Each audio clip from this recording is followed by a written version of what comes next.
आइए आज हम लोग स्टडी करेंगे शाखित श्रृंखला एल्केनों का नामकरण। अगर इंग्लिश में देखें तो बोलेंगे nomenclature of branched chain alkane. तो ब्रांच्ड चेन यानी जो शाखाओं में है एल्केन, उनके बारे में हम लोग स्टडी करेंगे। तो देखिए कह रहा है कि हमें शाखित श्रृंखला वाले एल्केन बड़ी संख्या में मिलते हैं। उनके नामकरण के नियम निम्नलिखित हैं। तो जितने ब्रांच्ड चेन एल्केन हैं वो बड़ी संख्या में मिलते हैं, यानी ज़्यादातर ब्रांच्ड ही होते हैं एल्केन, उनकी संख्या बहुत ज़्यादा है। और उनके नाम लिखने की जो हम लोगों ने नियम बनाए हैं, नामकरण के जो नियम बनाए हैं, नॉमेनक्लेचर के जो नियम हैं, वो नीचे क्रम से हम लोगों को दिए गए हैं, उनकी हम लोग स्टडी करेंगे। तो देखिए कह रहा है कि सर्वप्रथम अणु में दीर्घतम कार्बन श्रृंखला का चयन किया जाता है। तो सबसे पहले हम लोग क्या करते हैं कि जो सबसे लंबी श्रृंखला होती है उसका चुनाव करते हैं। तो इसको हम लोग अंडरलाइन करेंगे कि सबसे पहले हम लोग क्या करते हैं, सबसे लंबी श्रृंखला जो भी होगी उसका चयन करते हैं। कह रहा है लिखित उदाहरण 1 में दीर्घतम श्रृंखला में 9 कार्बन है। आगे जो दिया गया है ये एग्जाम्पल, इसमें देखिए 1 2 3 4 5 6 7 8 9, ये क्रम से लिखा भी गया है कि इसमें जो लंबी श्रृंखला है उसमें 9 कार्बन है। हम इसको 1 नंबर न दे करके इसे भी 1 नंबर दे सकते हैं, यहाँ से शुरू कर सकते हैं, तब भी 1 2 3 4 से लेकर 9 तक संख्या पूरी होगी। लेकिन अगर हम इधर चले जाएंगे तो 6 के बाद 7 8, एक कम हो रहा है, इसलिए ये दीर्घतम यानी सबसे बड़ी चेन नहीं बन पाएगी। इसलिए हमें सबसे बड़ी चेन का चयन करना है। हम यहाँ से भी 1 2 3 4 से लेकर 9 तक लिख सकते हैं और यहाँ से भी शुरू कर सकते हैं। तो यहाँ पर देखिए लिखा गया है जैसा यहाँ बताया जा रहा है। तो यही जनक श्रृंखला या पेरेंट चेन होती है। इसी लंबी श्रृंखला को हम लोग क्या कहते हैं, जनक श्रृंखला कहेंगे हिंदी में, या फिर अंग्रेजी में पेरेंट चेन। अब देखिए आगे कह रहा है संरचना 2 में, संरचना सेकंड में प्रदर्शित जनक श्रृंखला का चयन सही नहीं है क्योंकि इसमें केवल 8 ही कार्बन है। देखिए गलत तरीके से भी इसने बता करके देखा है कि यहाँ पर देखें नीचे जो चयन किया जा रहा है 1 2 3 4 5 6 7 8, ये सही नहीं है क्योंकि ये 8 संख्या तक पहुँच रही है। यहाँ पर देखिए 9 संख्या तक पहुँच जा रहा है। इसका मतलब है कि जो ऊपर हमने गिनती लिखी है ये सही है और नीचे वाला हमारी गणना गलत है। तो इस प्रकार से जो सबसे ज़्यादा संख्या जहाँ पर पहुँच जाए उसी को सबसे लंबी चेन मानेंगे और उसी को हम पेरेंट चेन या जनक श्रृंखला के रूप में चुनेंगे। अब देखिए आगे देखते हैं। कह रहा है जनक एल्केन को पहचानने के लिए जनक श्रृंखला के कार्बन परमाणुओं का अंकन किया जाता है, यानी उसमें अंक लिख देते हैं, तथा हाइड्रोजन परमाणु को प्रतिस्थापित करने वाले एल्किल समूह के कारण शाखित होने वाले कार्बन परमाणु के स्थान का पता लगाया जाता है। तो ध्यान दीजिए जहाँ पर हाइड्रोजन को प्रतिस्थापित किया गया तो जाहिर सी बात है कि उसकी जगह कुछ लगेगा। जैसे यहाँ पर देखिए सब जगह CH2 है, यहाँ CH है, इसका मतलब एक कार्बन हटा तो वहाँ पर CH3 लगाया गया है, क्योंकि हमें पता है कि कार्बन की जो वैलेंसी होती है, संयोजकता होती है, वो 4 होती है और 4 से ज़्यादा हम किसी भी परमाणु को नहीं जोड़ सकते कार्बन से। तो इसलिए एक हाइड्रोजन हटाया गया तब CH3 जाके जुड़ा है। तो वही बात कह रहा है कि जनक एल्केन को पहचानने के लिए जनक श्रृंखला के कार्बन परमाणुओं का अंकन किया जाता है, यानी उसमें नंबर लिखते हैं, तथा हाइड्रोजन परमाणु को प्रतिस्थापित करने वाले एल्किल समूह के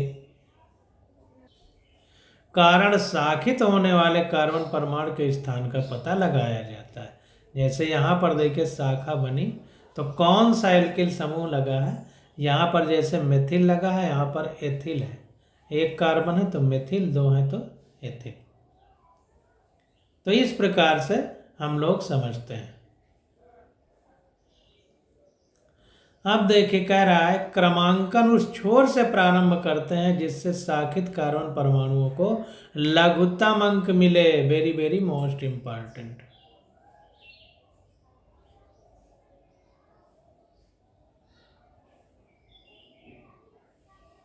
तो हमें गिनती उधर से लिखना है जिधर से जितनी ज्यादा शाखाएं हों उनको नंबर कम मिले। इस बात को समझना है। अतः उपर्युक्त उदाहरण में क्रमांकन बाईं से दाईं ओर होना चाहिए, कार्बन 2 और कार्बन 6 पर शाखन, ना कि दाईं से बाईं ओर, जब शाखित कार्बन परमाणु को 4 और 8 संख्या मिलेगी।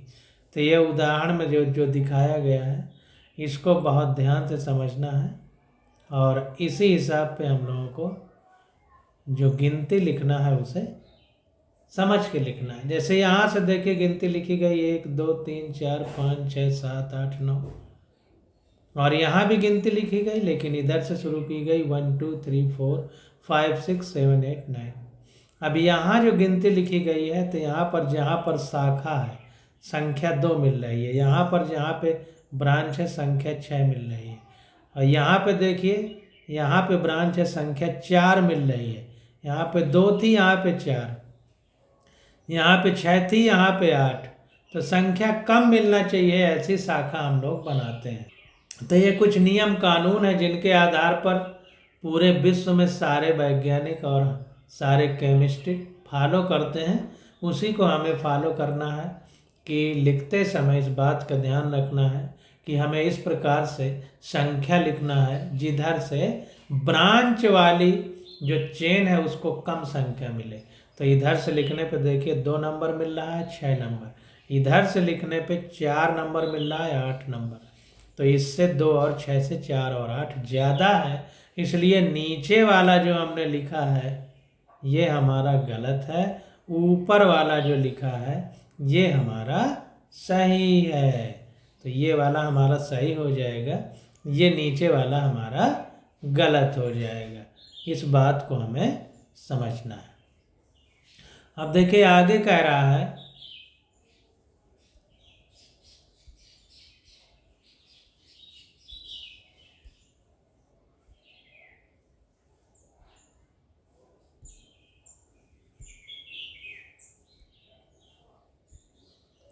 आगे देखिए कह रहा है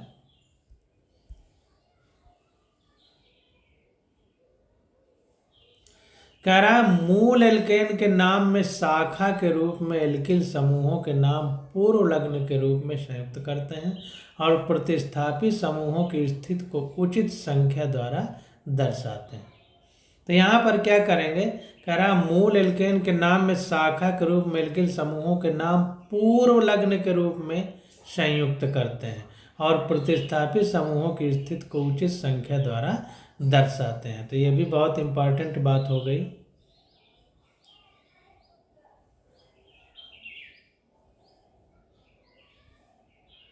तो ध्यान दीजिए कि यहाँ पर जैसे मेथिल और एथिल ग्रुप लगा था तो उसके बारे में हम विचार करेंगे।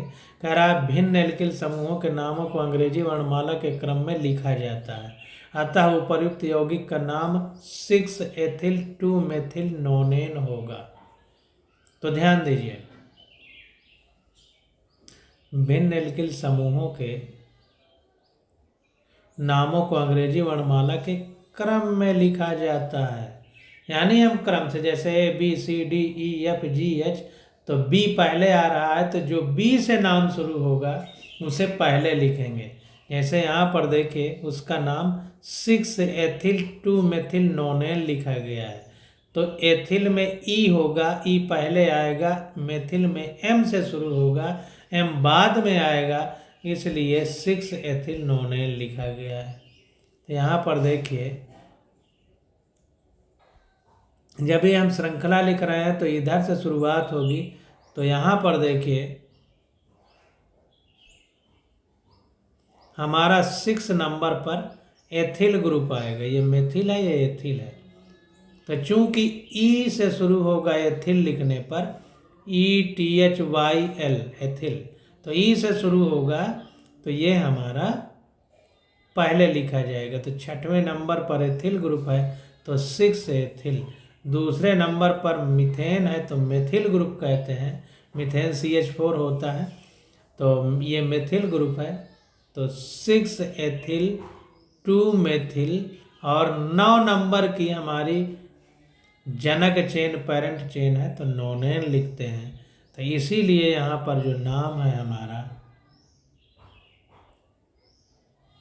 ये जो नाम लिखा गया है वो 6 एथिल 2 मेथिल नोनेन लिखा गया है। एन शब्द इसलिए है क्योंकि कहीं पर भी सिंगल बॉन्ड के अलावा बॉन्ड नहीं है तो एन लिखेंगे, अगर कहीं डबल बॉन्ड होगा तो इन लिखेंगे, अगर ट्रिपल बॉन्ड होगा तो आइन लिखेंगे।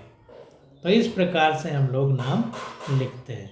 अब देखिए चौथा पॉइंट आ जाता है, कह रहा है यदि 2 या 2 से अधिक समान प्रतिस्थापी समूह हो तो उनकी संख्याओं के मध्य अल्प विराम यानी कामा लगाया जाता है। तो अगर 2 या 2 से अधिक समान प्रतिस्थापी समूह हो, इसको थोड़ा सा इंग्लिश में देख लेते हैं।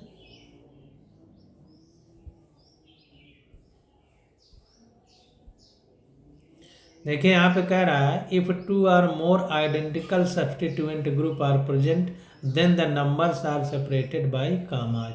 अगर 2 या 2 से अधिक सब्स्टिट्यूएंट ग्रुप जुड़े हों, प्रतिस्थापी समूह जुड़े हों, तो उनके बीच में हम लोग क्या करते हैं, कामा लगा देते हैं।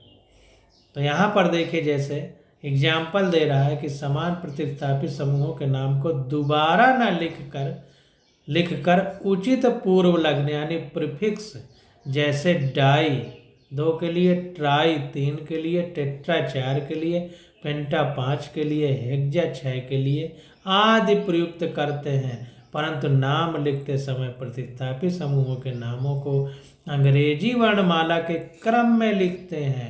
निम्नलिखित उदाहरण इन नियमों को स्पष्ट करते हैं। तो ध्यान दीजिए, ये सारी बातों को अच्छे से हम लोग एक एक हिसाब से पढ़ेंगे, क्योंकि पूरी केमिस्ट्री में इसका हर जगह उपयोग आएगा और गलती होगी। अब यहाँ पर देखिए नीचे एग्जाम्पल दिया गया है, तो डाई ट्राई टेट्रा जितने भी ग्रुप लगे होंगे तो उनके नाम के हिसाब से हम लोग यहाँ पर लिखेंगे। और एक चीज़ और समझेंगे कि कामा लगाएंगे। तो यहाँ पर देखिए जैसे ये है, तो पेरेंट चेन का अगर हम लोग चयन करेंगे तो यहाँ पर देखिए 1 2 3 4 5 है। अब देखिए हमने लिखा इधर से है, क्योंकि अगर हम इधर से लिखेंगे तो 1 2 3 4 5। अब देखिए यहाँ पर 2 नंबर पर मेथिल आ रहा है, इसमें 3 नंबर पर हमारा मेथिल आ रहा है। ये CH3 थोड़ा और इधर होना चाहिए। और अगर ऊपर वाली संख्या के हिसाब से लिखते हैं तो 3 नंबर पर मेथिल आ रहा है और 4 नंबर पर मेथिल आ रहा है। तो 3 4 ज़्यादा है, 2 और 3 कम है। इसका मतलब जो नीचे हमने लिखा है वो सही है, ऊपर वाला हमारा गलत है। तो हम नीचे वाले के हिसाब से संख्या लिखेंगे और नामाकरण करेंगे यानी नाम लिखेंगे। तो दूसरी पोजीशन पर मेथिल है, तीसरी पोजीशन पर मेथिल है। अब 2 मेथिल हो गए, तो कह रहा है हम बार बार नहीं लिखेंगे, सीधा हम 2 के लिए डाई लिख देंगे। तो 2 कामा, यहाँ पर देखिए गलत है, ये चौथी पोजीशन पर लिखा गया है। ये यहाँ लिखा है, यहाँ पर होना चाहिए क्योंकि नाम से पता चल रहा है। तो इसका हम फिर से नाम लिखेंगे, तो यहाँ पर देखें ये है CH3, ये गलत लिखा है। तो यहाँ पर 1 हो जाएगा, 2 हो जाएगा, 3 हो जाएगा, 4 हो जाएगा, 5 हो जाएगा। अगर इधर से लिखें तो 1 हो जाएगा, 2 हो जाएगा, 3 हो जाएगा, 4 हो जाएगा, 5 हो जाएगा। अब देखिए जैसे नीचे लिखे हैं तब भी ये 2 और चौथी पोजीशन पर मिथिल पड़ रहा है, ऊपर जो लिखे हैं तो 1 2 और ये चौथी पोजीशन पर मिथिल पड़ रहा है। तो चाहे हम इधर से लिखें चाहे इधर से लिखें एक ही बात, कोई अंतर नहीं पड़ेगा, किसी भी तरह से लिख सकते हैं।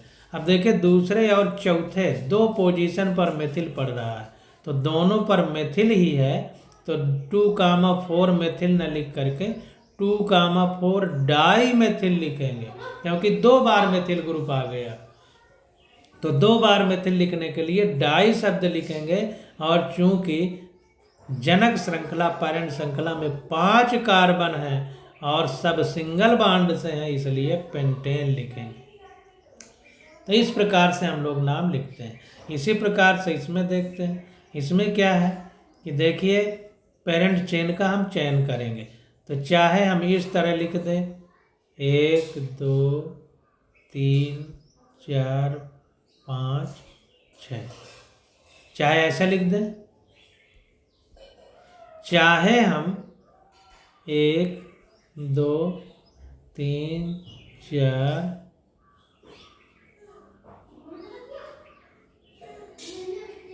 1 2 3 4 ये 5 हो जाएगी। तो यहाँ से 1 2 3 4 5 होगा, 6 नहीं पहुँचेगा, पता नहीं कहीं गलत हो गया होगा, तो 5 हो गया इस तरह से लिखने पे। अगर हम इसको ऐसे लिखें 1 2 3 4 5, ऐसे भी लिख सकते हैं, या फिर हम इसे ऐसे भी लिख सकते हैं 1 2 3 4 5, सब में लंबा पड़ रहा है। या हम इसे ऐसे लिख सकते हैं 1 2 3 4 5, जैसे भी लिखें सब में 5 आ रहा है। अब देखिए ऐसे जब लिखते हैं तो 2 नंबर वाले कार्बन से 2 मेथिल ग्रुप जुड़े हुए हैं, 2 मेथिल ग्रुप जुड़े हुए हैं, चाहे जैसे लिखें। और इधर 4 नंबर से एक मेथिल है और यहाँ पर 2 मेथिल है, इस तरह से। तो अब देखिए हम जब नाम इसका लिखेंगे तो इधर से जब शुरू करेंगे हम इसको सिंपल तरीके से लिख लेते हैं। तो यहाँ पर 1 लिख लेते हैं, यहाँ पर 2 लिख लेते हैं, यहाँ पर 3, यहाँ पर 4, यहाँ पर 5। तो 2 नंबर पर 2 मेथिल ग्रुप है, 4 नंबर पर 1 मेथिल है, तो 2 नंबर पे 2 है तो 2,2 लिखा है। फिर 4 नंबर पे तो 4 लिखा है, तो 1 2 3 मेथिल ग्रुप हो गए, तो ट्राई लिखा, ट्राई मेथिल मतलब 3 मेथिल है, तो ट्राई मेथिल। और कहाँ कहाँ पे है 2,2, 4 पे, यानी 2 नंबर कार्बन पर 2 है तो 2,2 लिखा, 4 नंबर कार्बन पर 1 है तो 4 लिख दिया, और 3 हो गए पूरे मिला के तो ट्राई लिख दिया। और कौन से ग्रुप है मेथिल है तो मेथिल लिख दिया। और नॉर्मल श्रृंखला कितने कार्बन की है 5, इसलिए पेंटेन लिख दिया। तो इस प्रकार से हम लोग नाम लिखते हैं। अब आगे और देखते हैं और समझने का प्रयास करते हैं। अब देखिए इसमें फिर हम लोग नाम लिखेंगे, तो नाम कैसे लिखेंगे उसको हम लोग आपको बताते हैं। तो देखिए यहाँ पर भी 2 कार्बन है, यहाँ पर भी 2 कार्बन, चाहे यहाँ से ऐसे चले जाइए चाहे सीधा ऐसे चले जाइए, कोई फर्क नहीं पड़ेगा। तो हम सीधा लिखते हैं तो सीधा लिख रहे हैं। तो यहाँ पर देखिए 1 number 2 number 3 number 4 number 5 number 6 number 7 number. अब देखिए 3 नंबर पर 2 है, मतलब एथिल ग्रुप है, 2 मेथिल है 4 और 5 नंबर पर। अब जब हम लिखेंगे तो अंग्रेजी के अक्षरों के हिसाब से लिखेंगे ABCDEFGH। तो देखिए एथिल में ई पहले आता है, अगर अंग्रेजी में लिखा जाए तो 3 एथिल लिखा गया, 3 नंबर पर एथिल है। अब 4 नंबर पर मेथिल है, 4 नंबर पर तो 4 लिख दिया। ये देखिए फिर गलत लिखा है, हिंदी वाले में बहुत गलत होता है, इसी कार्बन पे मेथिल होना चाहिए था, ये 4 पे ही मेथिल है, ये गलत लिखा है। तो 4,4 डाई मेथिल हेप्टेन, इस तरह लिखेंगे। अब इसको थोड़ा सा इंग्लिश वाली बुक में देख लेते हैं तो और कंफर्म हो जाएगा कि कहीं हम लोग गलत तो नहीं लिख रहे हैं। तो इसको देखते हैं। तो यहाँ पर देखिए 4 नंबर पे दोनों मेथिल है, तो 3 एथिल, देखिए ई पहले आ रहा है तो इसलिए एथिल लिखा गया है। 4 नंबर पर दोनों मेथिल हैं तो इसलिए 4,4 मेथिल लिखा गया है। 4,4 और 2 है तो डाई शब्द लगा है, डाई मेथिल। और 7 चेन कार्बन की चेन है इसलिए 7 के लिए हेप्टेन लिखा है। सिंगल बाड में है तो एन, कहीं डबल बाड होता तो इन, ट्रिपल बाड होता तो आइन लिखता। उसके बारे में हम लोग बाद में चर्चा करेंगे। तो इस प्रकार से हम लोग लिखते हैं।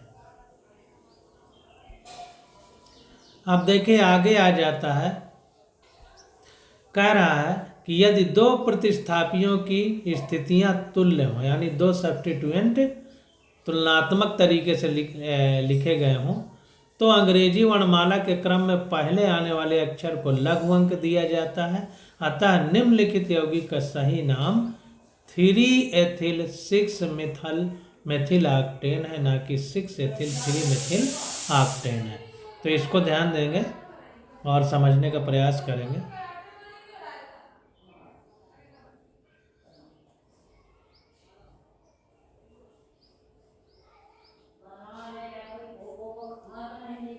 हाँ, तो यहाँ पर देखें ये नाम इस तरह से है।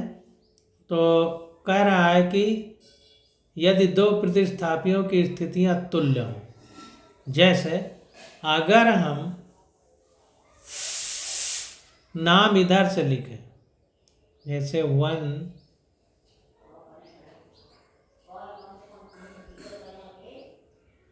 यहाँ से लिखें 1 2 3 4 5 6 7 8, इस तरह से लिखें। तो यहाँ पर क्या होगा, इधर से लिखने पे भी 8 पूरे हो रहे हैं, इधर से लिखने पर भी 8 पूरे हो रहे हैं।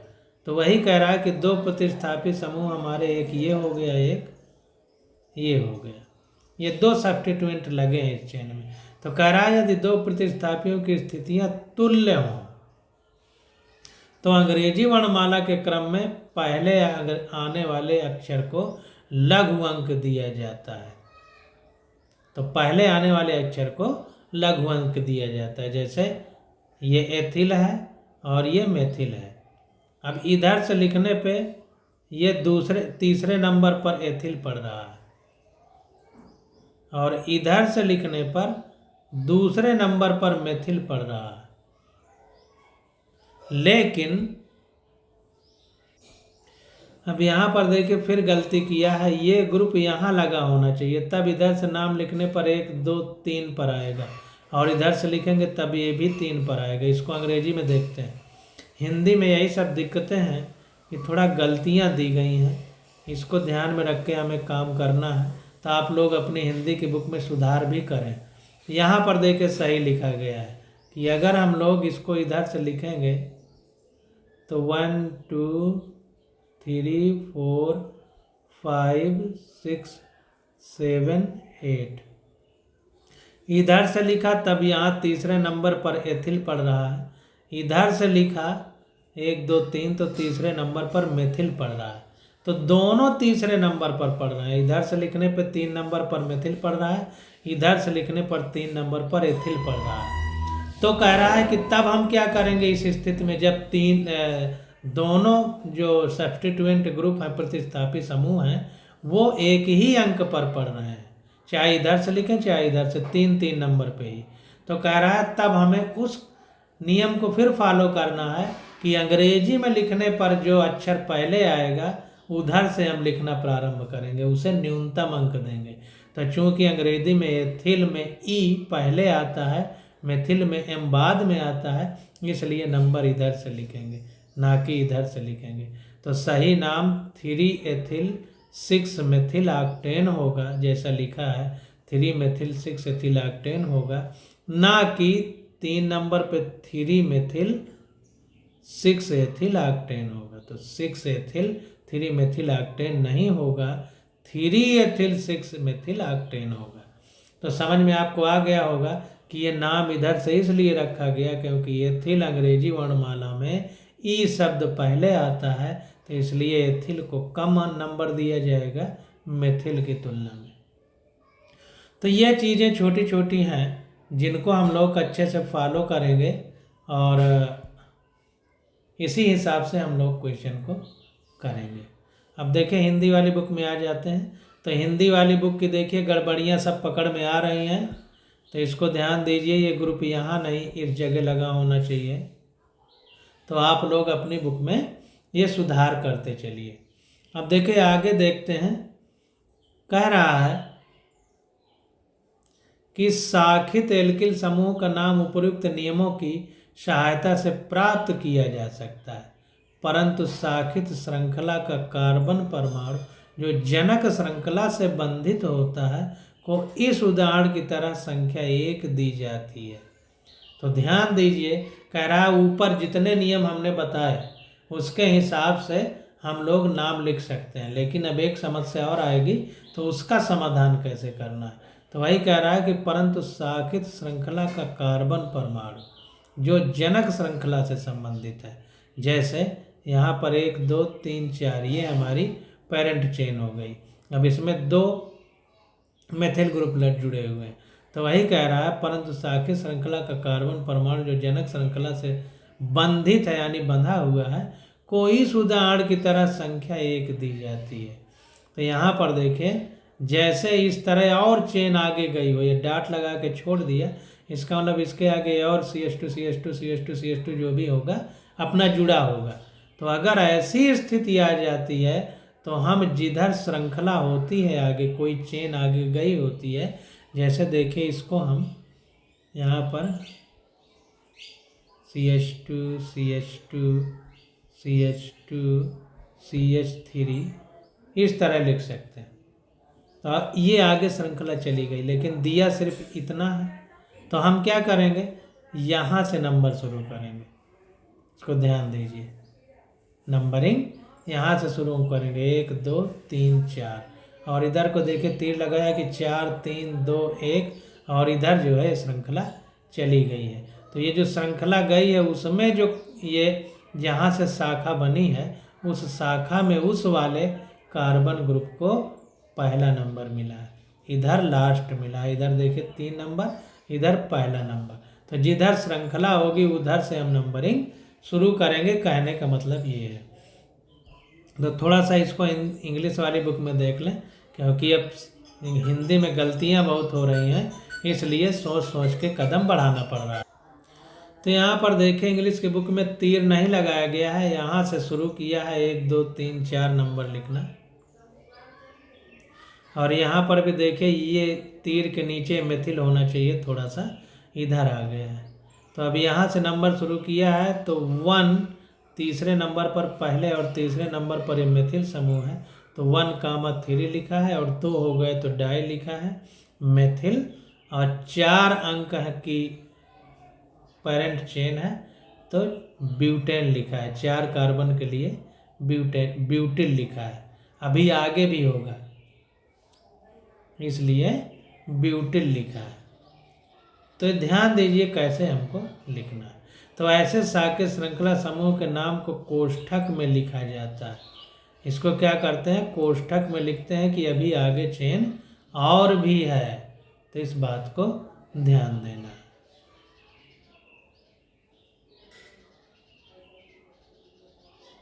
कह रहा है प्रतिस्थापित समूहों के रूढ़ नाम वर्ण वाला क्रम में लिखते समय आइसो नियो पूर्व लग्नो यानी प्रीफिक्स यानी जब लिखेंगे तो पहले आइसो या नियो लगाएंगे को मूल एल्किल समूह के नाम का भाग माना जाता है, परंतु द्वितीयक यानी सेकेंडरी तथा तृतीयक यानी टर्सरी पूर्व लग्नों को मूल एल्किल समूह के नाम का भाग नहीं माना जाता।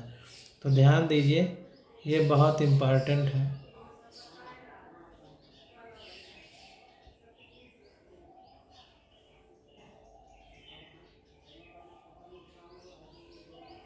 कि अगर आइसो और नियो की कंडीशन है तब तो उसको प्रीफिक्स मानेंगे, लेकिन सेकेंडरी और टर्सरी यानी द्वितीयक और तृतीयक अगर लिखा हुआ है या है कंडीशन, तो उसे हम पूर्व लग्न एल्किल समूह के मतलब नहीं मानेंगे।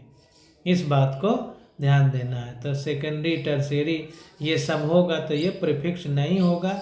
आइसो और नियो होगा तो इन्हें हम प्रीफिक्स मान लेंगे। तो सेकेंडरी और टर्शियरी को पहले नहीं लिखा जाएगा, लेकिन आइसो और नियो को पहले लिखा जाएगा। ये बात निकल के सामने आ रही है। अब देखिए आगे कह रहा है, अभी नीचे ये सब क्लियर होगा। कह रहा है आइसो और अन्य संबंधित पूर्व लग्न यानी प्रीफिक्सों का उपयोग IUPAC पद्धति में भी किया जाता है, लेकिन तभी तक जब तक ये और आगे साकित ना हो। तो ध्यान दीजिए, ये जो लिखा गया है कि आइसो और नियो पूर्व लग्नों को मूल एल्किल समूह के नाम का भाग माना जाता है। किसमें? रूढ़ नाम वर्णमाला क्रम में। रूढ़ नाम मतलब जो रूढ़वादी विचारधारा, जैसे हमने आपको बताया था, तो पहले जो चलती थी लिखा जाता था उनकी बात हो रही है, ना कि IUPAC नाम लिखने की बात हो रही है।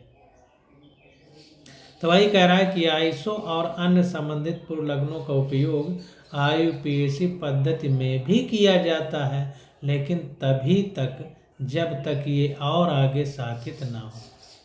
तो ध्यान दीजिए, ये तब तक हम आइसो और अन्य संबंधित पूर्व लग्नों का उपयोग करेंगे जब तक ये और आगे साकित ना हो। यानी ये अकेले हैं तब तो हम लिख देंगे, लेकिन आगे भी शाखाएं हैं तब नहीं लिखेंगे। बहुप्रतिस्थापी यौगिकों में निम्नलिखित नियमों को आप ध्यान रखेंगे। अगर बहुत सारे मल्टी सब्स्टिट्यूएंट जुड़े हुए हैं, बहुत सारे प्रतिस्थापित ग्रुप जुड़े हुए हैं, तो वहाँ पर हम दूसरे हिसाब से नाम लिखेंगे। और कैसे लिखेंगे ये नीचे बताया जा रहा है। तो यहाँ पर देखिए बता रहा है, कह रहा है यदि समान संख्या की 2 श्रृंखलाएं हों और अधिक पार्श्व श्रृंखलाओं वाली श्रृंखला का चयन करना चाहिए। कह रहा है यदि समान संख्या की 2 श्रृंखलाएं हों तो अधिक पार्श्व श्रृंखलाओं वाली श्रृंखला का चयन करना चाहिए। मतलब जिसमें जितनी ज़्यादा शाखाएं हों उस श्रृंखला का हमें चयन करना है। अब आगे क्या कह रहा है? कह रहा है श्रृंखला के चयन के बाद क्रमांकन उस छोर से आरंभ करना चाहिए जिस छोर से प्रतिस्थापी समूह हो। अब ज़्यादा श्रृंखला यानी ब्रांच वाली हमें श्रृंखला को चुनना है जिसमें जितनी ज़्यादा शाखाएं हों। और नाम लिखने का क्रम अगर हमें ध्यान देना है तो कह रहा है जिस छोर से प्रतिस्थापी समूह हो उसी छोर से नाम लिखना शुरू करेंगे। तो देखिए नीचे एग्जाम्पल दिया गया है। तो सबसे पहले हमने ऐसी श्रृंखला चुनी जिसमें सबसे ज़्यादा प्रतिस्थापी समूह हो। तो यहाँ पर देखिए ये यहाँ से शुरू किया, 1 2 3 4 5 6 7 8 9 10 ये श्रृंखला चुना। और यहाँ पर जो है देखिए यहाँ से जब शुरू किया यहाँ से, तो एक ये हो गया तीसरे नंबर पर, ये 5वें नंबर पर फिर ये श्रृंखला हो गई। ध्यान दीजिएगा 5वें नंबर पर ये फिर श्रृंखला हो गई। और उपर्युक्त यौगिक का नाम फिर कैसे लिखेंगे? अब देखिए इधर से नाम नहीं लिखेंगे ऐसे। क्यों? क्योंकि इधर श्रृंखलाएं 5 तक हैं ही नहीं। इधर से देखिए तीसरे नंबर पर ही 2 श्रृंखला मिल गई, तो इसलिए नाम इधर से लिखा गया है।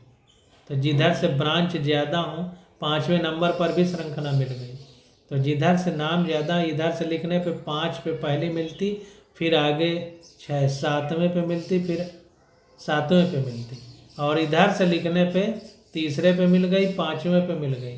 तो जिधर से नज़दीक मिल जाए श्रृंखलाएं उधर से शुरू करेंगे, और जिसमें ज़्यादा श्रृंखला हो वो चेन शुरू करेंगे। हम मुख्य मतलब पेरेंट चेन के रूप में, जनक चेन के रूप में चयन करेंगे। तो ये हमने श्रृंखला इधर से इसलिए चुना क्योंकि इसमें ब्रांच ज़्यादा नज़दीक वाले कार्बन पे है और ज़्यादा हैं।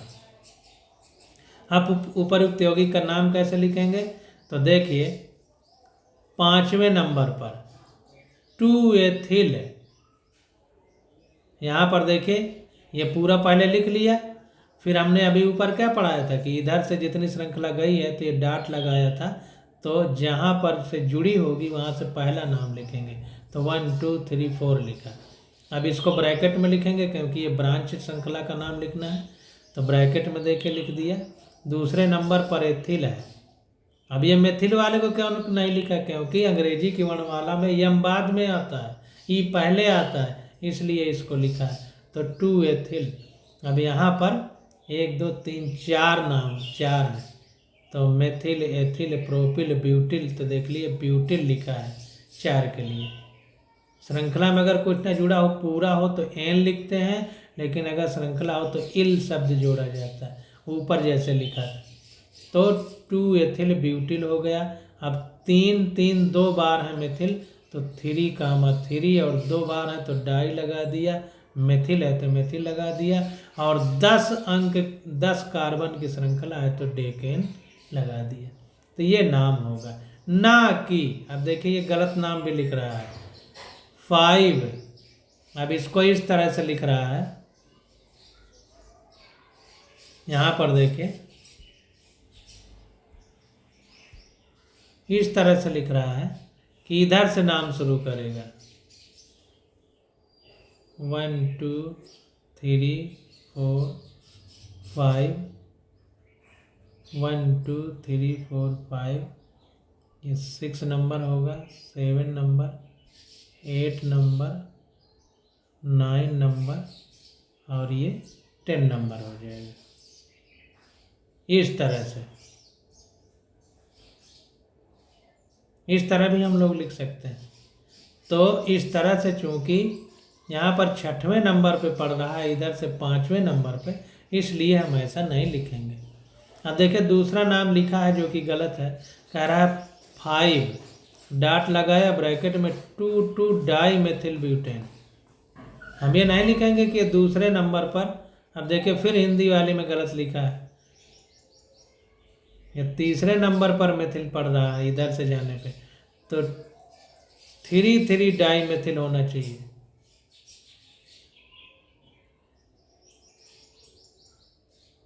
टू डाई मेथिल, मतलब इसको पूरे को एक वो मान लिया है, ये इस तरह माना है। इसको पूरी एक श्रृंखला मान लिया है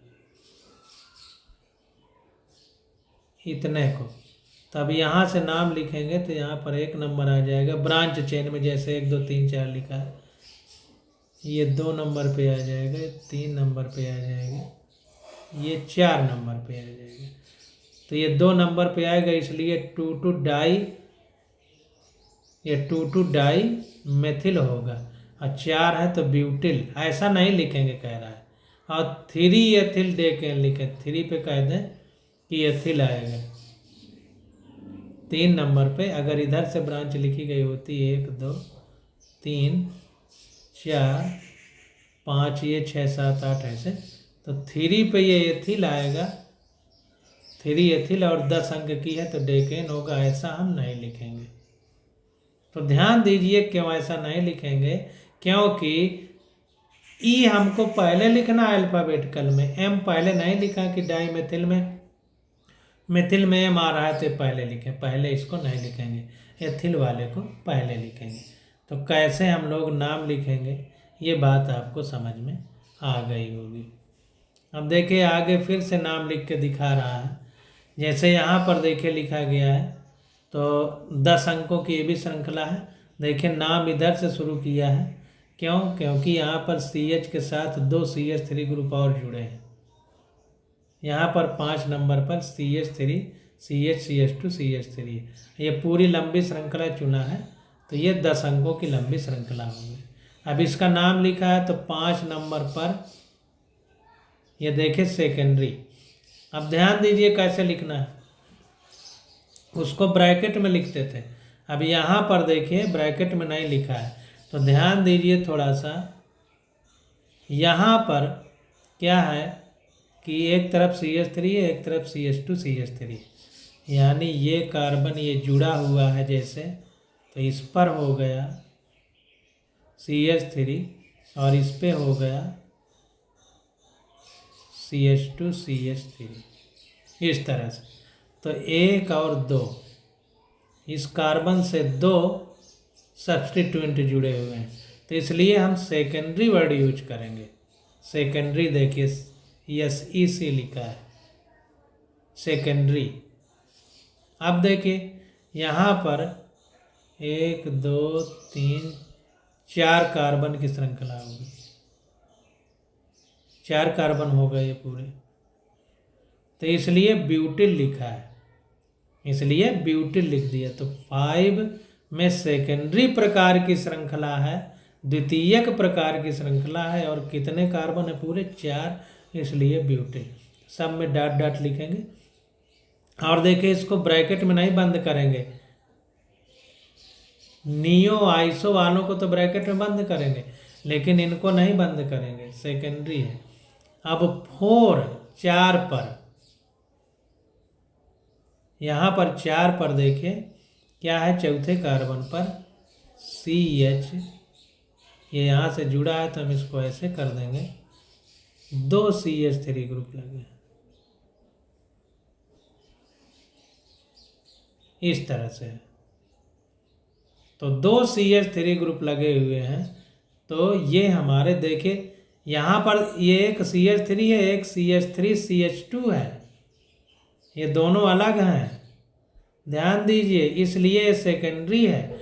लेकिन ये दोनों सेम है, CH3 सेम है, इसलिए ये आइसो है। अगर एक CH3 और जुड़ जाए तो ये नियो हो जाएगा, नॉर्मल, फिर 2 जुड़ेंगे तो आइसो, 3 जुड़ेंगे तो नियो, जैसा पीछे पड़ा था। सेम रहेंगे तब हम नॉर्मल, सेम श्रृंखला को, सीधी श्रृंखला को नॉर्मल, फिर 2 कार्बन CH3 होंगे तो आइसो, 3 होंगे तो नियो। लेकिन यहाँ पर देखिए दोनों अलग अलग हैं, एक CH3 है तो दूसरा CH3 CH2 है, इसलिए सेकेंडरी लिखा गया है। इन बातों को समझिए। तो 5 सेकेंडरी ब्यूटिल। अब चौथे नंबर पर CH से 2 CH3 जुड़े हैं तो ये आइसो हो जाएगा, 4 आइसो। अब ये देखें 3 हो गए तो 1 2 जुड़े हैं तो 1 2 3 कार्बन होंगे, ऐसे हो जाएगा,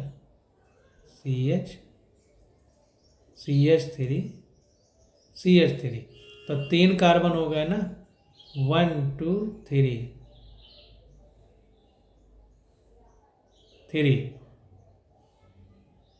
1 2 3, तो प्रोपिल आएगा। तो 4 आइसो ग्रुप वाले कार्बन हैं और कितने हैं, 3, तो 4 आइसो प्रोपिल, और पूरी श्रृंखला 10 कार्बन के है तो डेकेन। इस प्रकार से हम लोग इनके नाम को लिखेंगे। अब देखिए अगला एग्जाम्पल हमारा आ जाता है ये नीचे, तो फिर समझिए कैसे एक एक चीज़ को अच्छे से समझ लीजिए ताकि गलती ना हो। अब देखिए यहाँ पर क्या है कि ये एक ब्रांच है, शाखा है, तो हम सबसे पहले सबसे बड़ी चेन चुनेंगे, तो ये चेन चुने। अब देखिए इसमें दोनों तरफ से नाम लिख के देख लेंगे, इधर से 1 2 3 4 5 6 7 8 9। अब देखिए चाहे इधर से नाम लिखें चाहे इधर से, 5वें नंबर पे ही ये ब्रांच यानी शाखा पड़ रही है, इसलिए हम लोग इसको जो है चाहे इधर से लिखें चाहे इधर से, एक ही बात। अब देखिए नाम लिखने की बात आ गई तो पूरा तो सीधा है, 5 नंबर पर कलाकारी है, तो 5 नंबर पे क्या है, अब इसको जो है ये पूरी ब्रांच मान लेंगे, तो देखिए ब्रैकेट में बंद कर दिया, इसको फिर नाम लिखेंगे तो 1 2 3 नाम हो गए, 3 नाम हो गए। अब 3 नामों में ये फिर एक श्रृंखला बन गई जिसको शाखित श्रृंखला बोलेंगे, ब्रांच चेन, तो ये बन गई। अब इसमें 2 कार्बन पर 2 मेथिल ग्रुप जुड़े हैं, तो 5 नंबर पे है तो 5 लिखा, डॉट लगा के ब्रैकेट बनाया। अब 2 नंबर पर 2 मेथिल है तो 2, 2 डाई मेथिल, और पूरी ये श्रृंखला ब्रांच वाली कितने कार्बन की है, 3 की, तो प्रोपिल लिख दिया। 3 के लिए प्रोपिल, 4 के लिए ब्यूटिल, 5 के लिए पेंटिल, 6 के लिए हेक्जिल, ऐसे लिखते हैं। तो ये लिख दिया, और पूरे कितने कार्बन की मुख्य श्रृंखला है, जनक श्रृंखला है 9 कार्बन की, तो नोनेन लिख दिया। तो इस प्रकार से हम लोग यहाँ पर लिखते हैं। अब देखिए, थोड़ा सा ध्यान देना है कि आप ये सोच सकते हैं कि ये जब हम लिखेंगे तो इस तरह से CH3 आ जाएगा। तो ये हमने आपको बताया कि ये आइसो है। अगर इस तरह से आ जाए CH3 तो ये नियो है। तो यहाँ पर आप कह सकते हैं कि ये ऐसे है, तो ये ऐसे बिल्कुल नहीं है। यहाँ पर देखिए CH2 भी घुसा हुआ है। ये CH2 ना होता तो ऐसे हो जाता, तब हम नियो लिखते। लेकिन ये CH2 घुस जाने से अब ये नियो नहीं बचा, ये पूरी ब्रांच एक बन गई। तो लिखते समय इन बातों का हमको ध्यान देना। अब आगे आ जाता है हमारा चक्रीय यौगिक। तो चक्रीय यौगिक की स्टडी हम लोग अगले लेक्चर में करेंगे। आज बस यहीं तक।